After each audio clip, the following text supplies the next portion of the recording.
सुदामा चावल बांध पुटरिया में टीका ठीक दोपहरिया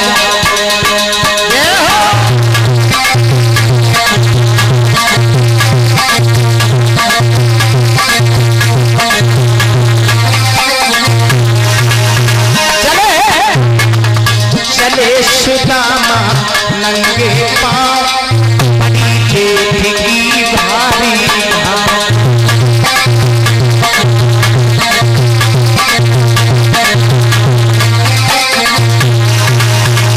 जगे तरत कमरिया में टीका ठीक दोपहरिया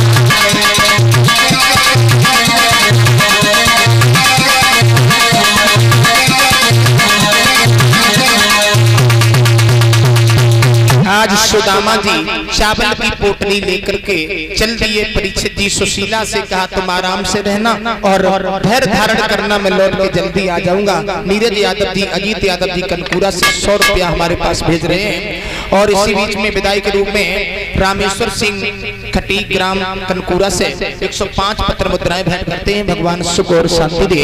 बोले वृंदावन बिहारी लाल की।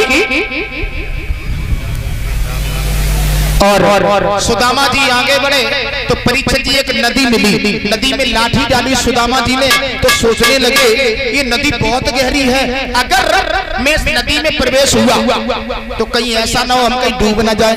एक बार जब चना चबे तो जदसा हो गई, और अब की बार कोई भेंट गायब हो गई तो हमारा परलोक बिगड़ जाएगा। अब सुदामा जी उसी नदी पर खड़े होके भगवान को बुलाने लगे, भैया अगर कोई हो तो इस नदी पर आकर के हमें पार करे। अब भगवान ने देखा मेरा मित्र बड़ी मुश्किल से तो आया, ऐसा ना हो कहीं लौट ना जाए, तो भगवान स्वयं केवट बन के और उसी नदी पर नाव लेकर के आ गए। बोलिए भगवान की प्यारे।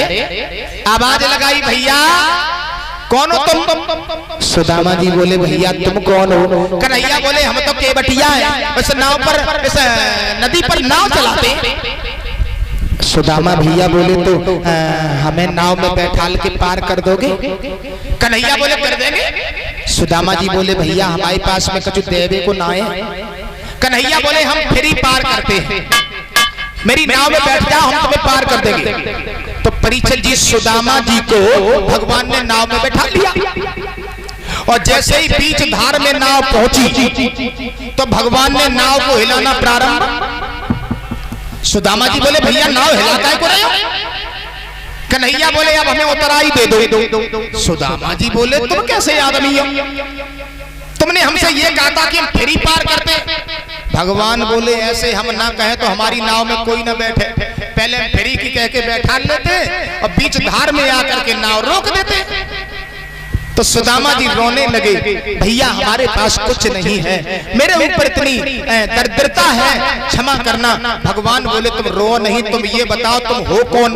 बोले हम भैया सुदामा हैं। कहाँ जा रहे हो? बोले हम कन्हैया के पास। बोले कन्हैया कौन है तुम्हारा? बोले हमारा लंगोटिया यार है, हमारे बचपन में हमारे साथ खेला करता था। मतलब हाँ हाँ। तो भैया बोले बताएं कौन है? बोले सुनो वो हमारा लंगोटिया यार है, बचपन में गुरु संदीपन के ऊपर शिक्षा ग्रहण करने को जाया करते थे। और सुनो प्रभु माफ करना भैया हमें इस नदी के पार कर दो, मेरे पास देने को कुछ नहीं है। तो भगवान बोले तुम रो नहीं, जो कुछ भी हो वो दे दो। तो सुदामा जी बोले भैया ऐसी चीज है जो दुनिया में किसी ने हमारे पास से नहीं ली। भगवान बोले हम ले लेंगे। तो सुदामा जी बोले गरीबी है। भगवान बोले तो वही दे दो। सुदामा जी की गरीबी रास्ते में ही दूर हो गई। बोलिए भगवान की। गरीबी रास्ते में ही दूर कर दी भगवान ने, उतारा और सुदामा जी वृक्ष की छाया में सोए और माया के द्वारा द्वारकापुरी में पहुंचा दिया गया। और जो सुदामा जी जगह परीक्षित जी तो बड़े बड़े महल देखे, वाह भाई वाह, हम तो एक वृक्ष की छाया में सोए थे और ये यहाँ कहां से आ गया समझ में नहीं आता ये महल। क्यों भैया ये कौन सा नगर है? ये द्वारका। द्वारका 6? हाँ। हम तो वृक्ष की छाया में सोते भैया। भैया कन्हैया कहाँ रहता है? कन्हैया 6। वाह भाई वाह। पहले हम आया करते थे तो द्वारका तो 6 हो सकती है, आबादी बड़ी होगी, लेकिन कन्हैया भी 6 हो गए भैया। हाँ मजाक कर रहा है तू? भैया द्वारका 6, कन्हैया 6। तेरे पापा बोल भैया, बोल भैया। क्यों नहीं बोल रहा? अरे अच्छा, मेरा मतलब है पंडित जी, हाँ हाँ, तुम छक्काड़े के चक्कर में पड़ अच्छा गए। छक्काड़े की भाषा बोली जाती है। हाँ, मेरे यहाँ एक को 6 बोला जाता तो है। कहे को छक्काड़े को पालो पेने पे तुम्हारे। आप पूरा ये वही द्वारका है। हाँ, कन्हैया रहते हैं। बिल्कुल। भैया हमें कन्हैया से मिला दोगे?